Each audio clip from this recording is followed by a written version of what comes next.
Hello everyone, this is Gautam from Shailaja IS. In this video, we'll discuss on the recent war that has erupted between your Iran and Israel USA. Right? On February 28th, there was a massive missile strikes that targeted key installations or key sites in Iran, and in one of the strike it targeted at a high level political meeting that was happening, and in that meeting there was your Iran's Supreme Leader Ayatollah Khamenei, along with your defense minister and your chief of army staff. All the top political and military leadership was present in that high level meeting, and this missile strike that particular place or the venue, killing all the top leadership. So this operation itself was called as Operation Epic Fury or Operation Roaring Lion by Israel. Israel termed it as Operation Roaring Lion. US termed this operation as Operation Epic Fury. And in this US-Israeli strike, it killed the supreme religious leader of Iran, Ayatollah Khamenei. And it has subsequently led to a condemnation from all across the world. There is insecurity that has driven up all across the world. There are concerns that are expressed. There has been widespread mourning of the passing away of the supreme religious leader. So in this video we'll try and understand why did USA and Israel attacked Iran at this juncture. What were the reasons that were given by the USA, and what was the brief political context in which the attack took place. We'll also try and understand what has been the response of the Iran and what are the reasons for the way that Iran has responded. And more importantly, we'll look into the consequences of the conflict that is unfolding in this Middle Eastern region. Right? So first and foremost, let us see what happened. As I told you, it was a joint operation conducted by US and Israel. It was codenamed as Operation Epic Fury by US and Operation Roaring Lion by the Israel. It targeted key officials, military commanders, nuclear facilities, and ballistic missile sites. So it targeted very important leaders and very important installation sites in the Iran itself. And the stated aim, or the US President Donald Trump clearly stated, the objective of this operation was the regime change. So there was no hiding behind some diplomatic words. He clearly stated, I'm going to carry out this operation because I want a change in the ruling party over there. I want a change in the ruling regime over there. Now what was surprising is the timing itself, because just hours before, US was engaging in a diplomatic negotiations with Iran with regard to controlling of Iran's nuclear ambitions in exchange for lifting up of sanctions that US had imposed on Iran. Sanctions is somewhat like boycotting in an economic sphere. So Iran was not allowed to trade with other countries in an easy and a smooth manner because of pressure or because of the sanctions that were imposed by the US. That applied even to India, where India could not engage in a more smoother trade with Iran with regard to purchasing of your oil. So as a result, when such kind of economic sanctions are put on any country, the economic growth is going to take a severe hit. And if economic growth is going to take a severe hit, people's income are going to be impacted. If people's income are going to be impacted, eventually it will lead to political unrest. Right? So that is the very idea of US trying to impose economic sanctions. So they were engaged in negotiations in order to lift the sanctions in exchange for Iran trying to stop its nuclear enrichment pathway, or trying to stop its ambition of acquiring nuclear weapons. That is what US actually wanted. But in these negotiations, Omani was the mediator. Oman was acting as a mediator between these two countries. And Omani mediator came out with a press conference saying that there has been a substantial progress made with regard to these negotiations. And shockingly, hours after such an announcement made by a Omani mediator, we see, US and Israel airstrikes targeting key military leaders, key nuclear facilities, key missile sites, right? And in one of the targets, your top level political leadership was totally eliminated, including your Supreme Leader Ayatollah Khamenei, right? Now, what are the reasons, or what is the broad political reasons or immediate reasons? If you look into it, it's basically about the weakening of the regime, erosion of trust in the Iran itself. But before that, we'll try and understand what has been the historical cause or historical reason for the animosity that is existing between your Iran and Israel.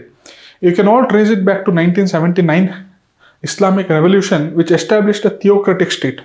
Theocratic state is where the government, the topmost leaders are religious leaders, and they are going to govern the country based on a religious text. There's not going to be any constitution. There's not going to be laws. Majority of this governance is based out of the principles that has been laid out in a religious text, and the ultimate decision maker is going to be a religious leader, not an elected representative. And in a theocratic state, they say that we are governing the country on behalf of a god, right, or behalf of a supreme power. So there was a divine authority with regard to the government itself, right? So, and this theocratic state clearly stated or clearly adopted an anti-American stance, and it clearly called for destruction of Israel, and it allegedly developed nuclear weapon programs so as to defend itself, and so also with the aim of completely destroying Israel. So theocratic 1979 Islamic Revolution, theocratic state was established where the supreme leader is a religious leader, where there is no separation of state and religion. Both are integrated, and your laws or governance is based out of your religious text, right? And in this context, the theocratic state openly declared that America is its number one enemy, and it openly called for destruction of Israel. And in order to achieve these two objectives, it declared to develop nuclear weapons, right? And obviously, if such a statement is there, Israel is going to automatically view Iran as its number one enemy, especially in the region. So Israel is always going to say that my survival is stake as long as Iran, until Iran acquires your nuclear capabilities. The moment Iran is going to acquire nuclear weapons, Israel is going to be under tension, because it feels that any day Iran can fire nuclear weapons and completely eliminate Israel. So it becomes a survival question for Israel in order to stop Iran from acquiring nuclear weapons. So it's a very crucial, you can say, geopolitical survival game that is unfolding in, you can say, Middle Eastern region, right? In pursuit of these two, Iran built an axis of resistance by establishing proxy groups who are directing against, you can say, US interest or Israeli interest. So there are Hezbollahs in Lebanon who are again targeting your Israel and USA. There were Hamas in Gaza, which is a part of your Palestine, and they were targeting your Israel.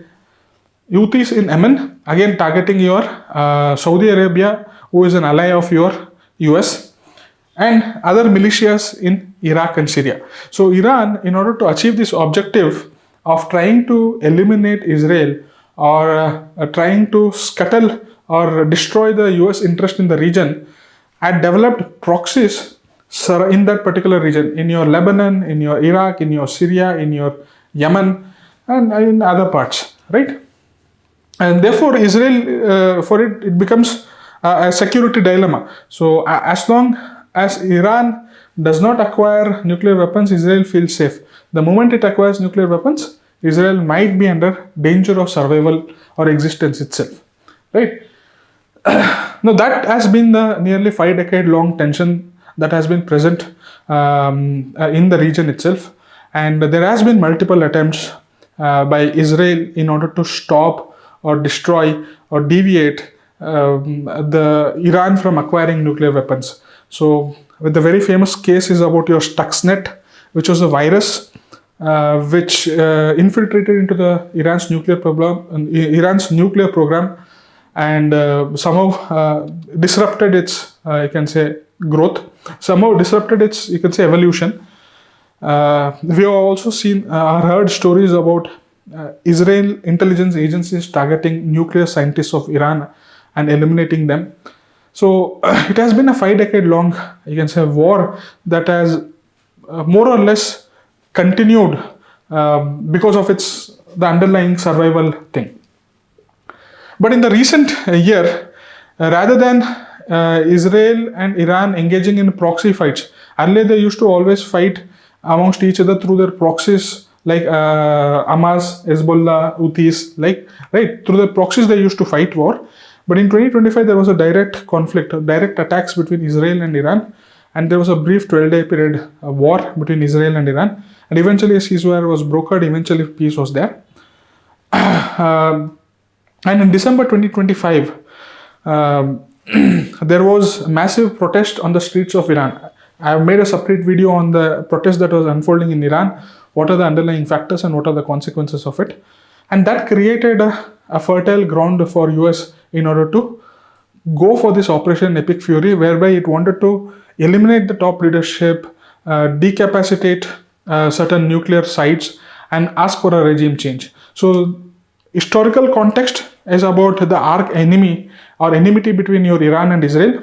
Immediate context was your direct confrontation or direct war that took place in 2025, whereby Iran directly attacked Israel and Israel directly attacked Iran.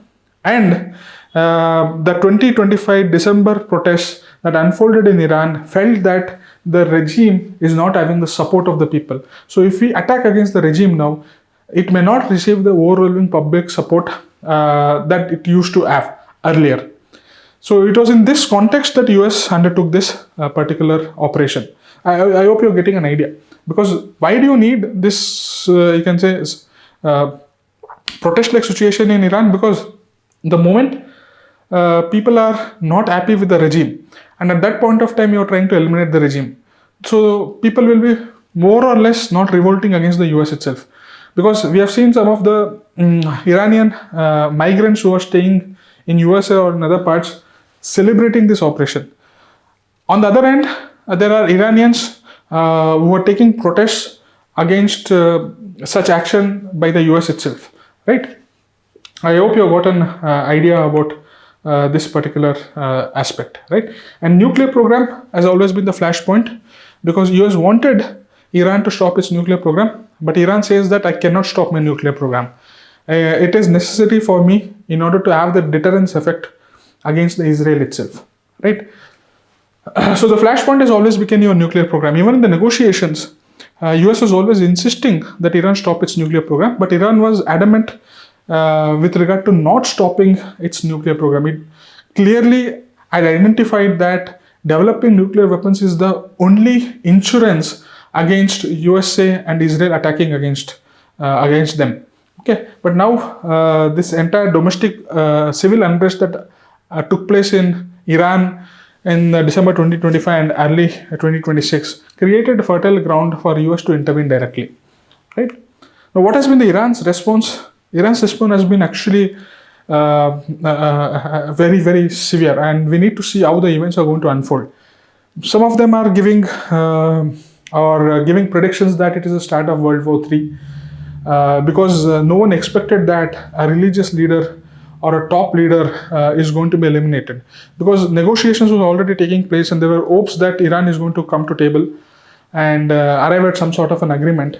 But at this juncture, Donald Trump and Israel took a measure or took a bold decision which none of them had actually expected. So that has created a wound, that has created an element of surprise and shock amongst the international community itself. So everyone is now unsure about how it is going to unfold in the coming days. Whether Iran is going to slow down, or whether Iran is going to use this as an excuse in order to further travel down the path of violence and war and conflict, we'll have to wait and see. But are we going to enter into World War III? It is too premature to say. The stakes are too much high. I think every other country knows that war is not going to yield quick economic returns. So most of them are going to put pressure on both the sides in order to de-escalate the situation itself. So that's what I think. But let's see how the situation is going to unfold. But what has been the immediate Iran's response? Iran has clearly declared that all US and Israel assets that are present in the region are going to be its legitimate targets. If there is a US military base in, for example, Jordan or Kuwait or United Arab Emirates or your Dubai, wherever it is going to be a target of Iran strikes. And in fact, it carried out multiple missile strikes on this US and US and Israeli assets in its own neighborhood like Jordan, Kuwait, Bahrain, Qatar, Iraq, Saudi Arabia, and United Arab Emirates. So multiple simultaneous attacks across US assets, because they know what do you mean by US base, whereby it is going to station its air force, it would have stationed its submarines, it would have stationed its missiles, it would have stationed its military equipments. That is nothing but your military base. Why US is having its base in your Middle East region? For quick mobilization. If at all there is any conflict that arises, it can quickly take action.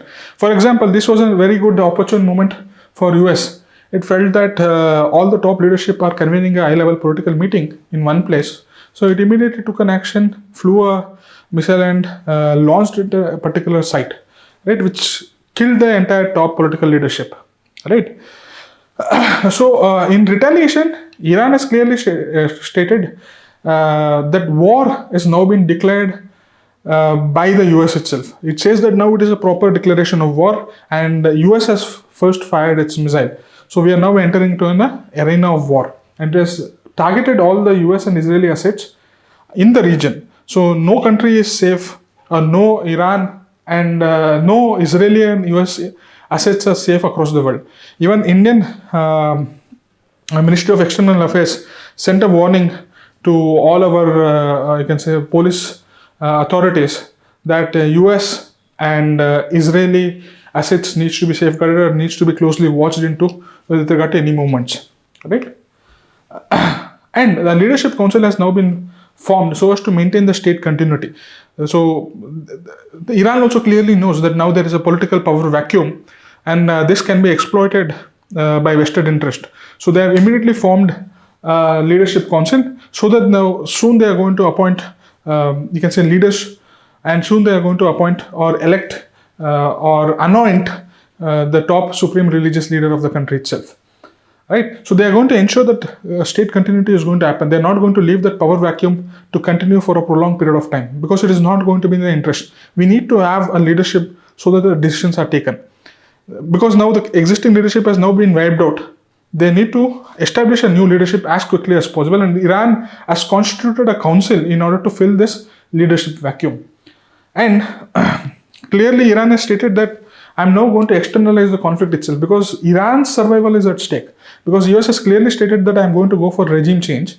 So Iran now feels, let me increase the cost of US by attacking all the bases, all the assets, all across the world. It's not limiting itself to the region itself. So in the coming days, we should not be surprised if any of the US asset in Africa or South America or in Europe is being attacked by the Israeli proxies, right?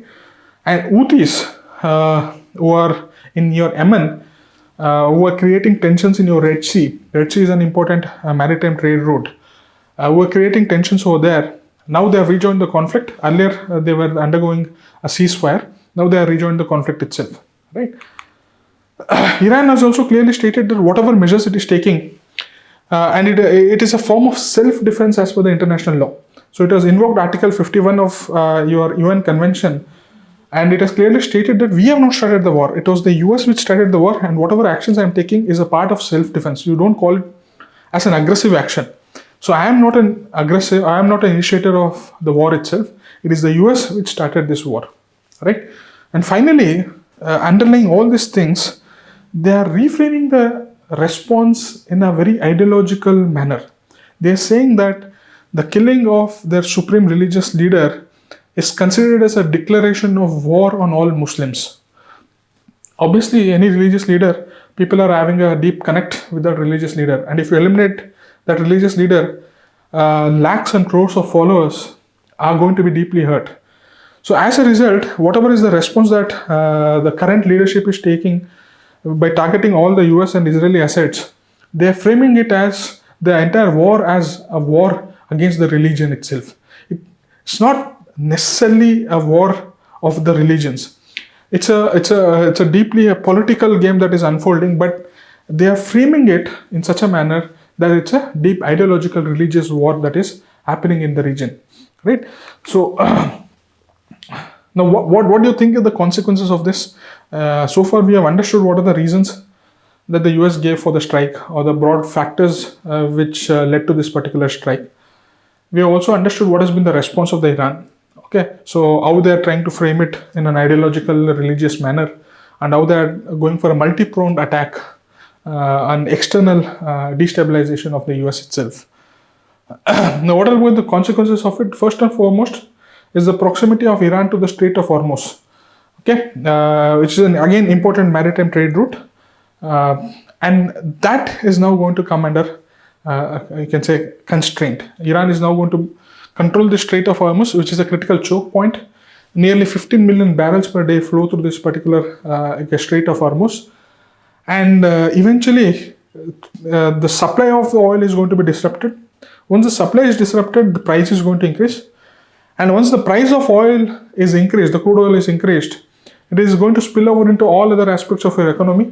Inflation is going to rise, and if there is inflation, there is going to be economic recession.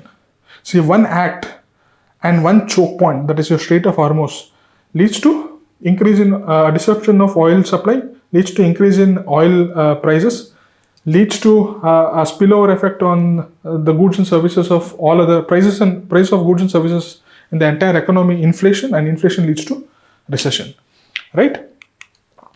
There's going to be also a geopolitical fallout. It is not only about economic fallout, it's also geopolitical fallout. Now, Arab states are caught in the crossfire.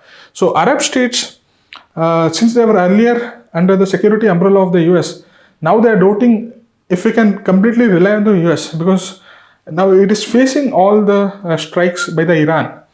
For example, your Qatar, Jordan, Saudi Arabia, United Arab Emirates, all of these are now being dragged into the conflict itself, which they did not sign up for. Or they allowed US to establish the military bases on the premise that US is going to provide security guarantee. But where is it now providing security guarantee? US is able to use those bases and launch strikes against Iran, but is it coming to the rescue of these host countries itself? So the Gulf states are now questioning the dependency or the trustworthiness of the US itself.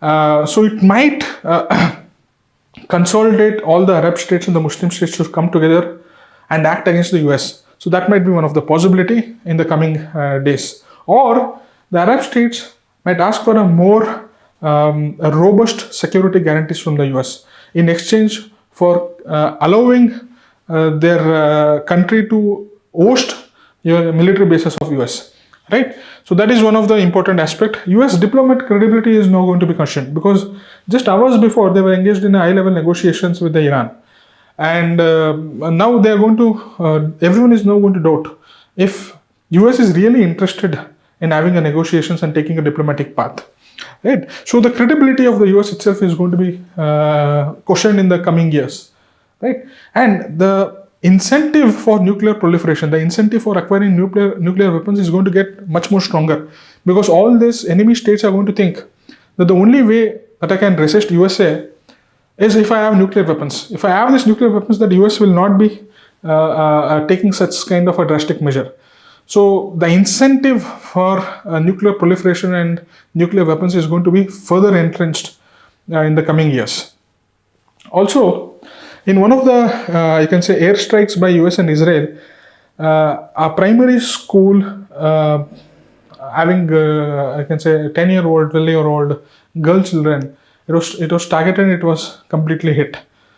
So there was a huge global humanitarian outcry that how can US target a school, school hosting, you can say, hundreds of children. So there is an anti-government, anti-American sentiment is going to gain traction, at least in the region. Okay, so they're going to time and again, I can say, use this image in order to say that America does not respect your children. America does not work for your own interest. So there might be a global outcry and a further strengthening of your anti-American agenda, right? So what do you think is the way forward? What do you think is the way forward? See, from a strategic perspective, everyone has called for restraint. Your China, your Russia, your European Union, all of them have said that, okay, what's happening is, what's done is wrong, but let us immediately go for negotiations and call for restraint part of it. They have called for immediate ceasefire. There's also a security imperative. There is also an economic imperative, because you all know that Strait of Hormuz is a very important aspect in your overall global trade. And you all know that 15 million barrels per day passes through the strait. And if that choke point is disrupted, if that supply route is disrupted, the economic consequences is going to be far-fetched, right? So no one wants to bear the consequences, economic consequences of this entire regional conflict. So that is also pushing other countries to say that you please go for ceasefire, you please sit and talk amongst yourself. But we will have to wait and see how US is going to respond, right? And the most important factor is the new leadership who is now going to be anointed for the Iran. It depends upon the new leader. If the new leader is a very conservative hardliner, then he might continue to prolong this asymmetric warfare. He might continue to rake up this anti-American agenda or anti-Israel agenda, and this war may get prolonged. But if the new leader is a pragmatic one, who understands the sufferings of a common man because of all this conflict, he might engage in negotiations and try to come at some sort of a terms, right? So everything depends upon who is going to be the next religious leader or the next supreme leader of Iran. And finally, what is India's position? India has maintained its calibrated neutrality. India's Ministry of External Affairs called on all parties to exercise restraint, called on both Iran as well as your US and Israel, urging that dialogue and diplomacy should be pursued and sovereignty and territorial integrity of all states must be respected. So it has clearly taken a traditional stance whereby it says that any unresolved issues must be solved not through violence but by through negotiations and peace. And territorial integrity of all the states must be respected is the line that it has taken from the beginning. It has reiterated the same thing, right? So this is all about the recent, you can say, flare-up that is unfolding in your Middle East. It's a very volatile situation. We'll have to wait and see how the situation is going to unfold. Are they going to succumb to the pressures of the US and Israel, or is it going to be counterproductive, whereby they are going to again go back much more harder on developing your nuclear weapons? Most probably violence is going to be counterproductive, right? So we will have to wait and see. And let's look at one of the questions. The US-Israel military strikes on Iran represent not merely a bilateral conflict, but a fundamental rupture in post-Cold War era rule-based international order. Okay, so they're saying that it's not a bilateral conflict, it's a much larger picture whereby we had established certain international institutions, we had established a rule-based world order. That itself is being disrupted, that itself is being ruptured. Now they're asking us to critically examine the statement. Okay, so the question is about how this conflict is rupturing your world order and what are the consequences of it and what measures needs to be taken. Okay, so I hope you are in a position to attempt this question. Make use of your AI tools to try and figure out the overall structure or point for this question. And whenever you are able to attempt it and wanted a feedback, you can send it to me on my email ID or WhatsApp or Telegram to me on this number. Thank you. All the very best.